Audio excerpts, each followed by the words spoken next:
the last video, we talked about clouds, but there's a cloud we just skipped right over, and that is fog. We have two types of fog we need to look at. Radiation fog, which usually happens on land, so it's less important, and advection fog, which is the fog you encounter at sea. And it can be widespread and persist over a long period of time, whereas radiation fog, the sun comes out and boom, it just burns off. So conveniently, these fogs are named after the process which creates them: radiation and advection. Radiation's, in this case, the transfer of heat through a medium. The land at night cools down. The heat from the land radiate. That's what makes it cool. And then the cool land cools the air just above it. That air, when it goes from warm to cold, loses its ability to hold moisture, gets down to its dew point, and now the water vapor in that air wants to condense. And it'll find a cloud condensation nuclei, which is a microscopic little particle floating around in the air. They're everywhere. It'll condense onto these cloud condensation nuclei, become numerous, and then voila, you can see the fog. Here's an image of radiation fog, kind of the process. Just a simple image of the process of how radiation fog is formed, just like I described. The other type of fog you're going to encounter at sea is called advection fog. And again, it's named after the process of advection. So advection is just air properties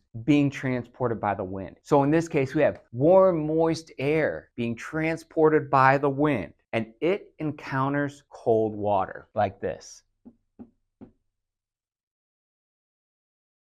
So the warm air comes down, encounters the cold water, and again, this process happens. The air cools down to its dew point, its ability to hold moisture decreases, and that water vapor in the air condenses onto cloud condensation nuclei, gathers, becomes numerous, and voila, fog. Again, advection fog. And this is the fog you will encounter on the quiz.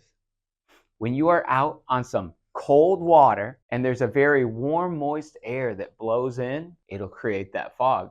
And this fog will persist. It doesn't just burn off by noon like radiation fog, and it can cover a large area. So that's the one you got to watch out for. Fog creates some of the most reduced visibility situations you get when you're on the water. So it's important to understand the dynamics and make sure you pay attention. Is it going to be very foggy today? If it is, you're going to go very slow and you're going to be sounding your fog signals, one prolonged, too short, too prolonged, on and on. So the creation of fog is the same process as the creation of a cloud, except when a cloud is created, that air rises, and as air rises into the atmosphere gets colder and colder and colder as you go up, which cools down that air to its dew point, but you get a cloud up in the sky. With fog is just a cloud who's in contact with the Earth's surface, and it's created by a cold surface on the Earth generally. There's a couple cases where it's not. There's one in particular we can talk about a little bit. So the warm, moist air cools down because the surface of the Earth is cold, creates fog, which is a cloud in contact with the Earth's surface. There's an interesting fog called sea smoke, and sea smoke is generally created in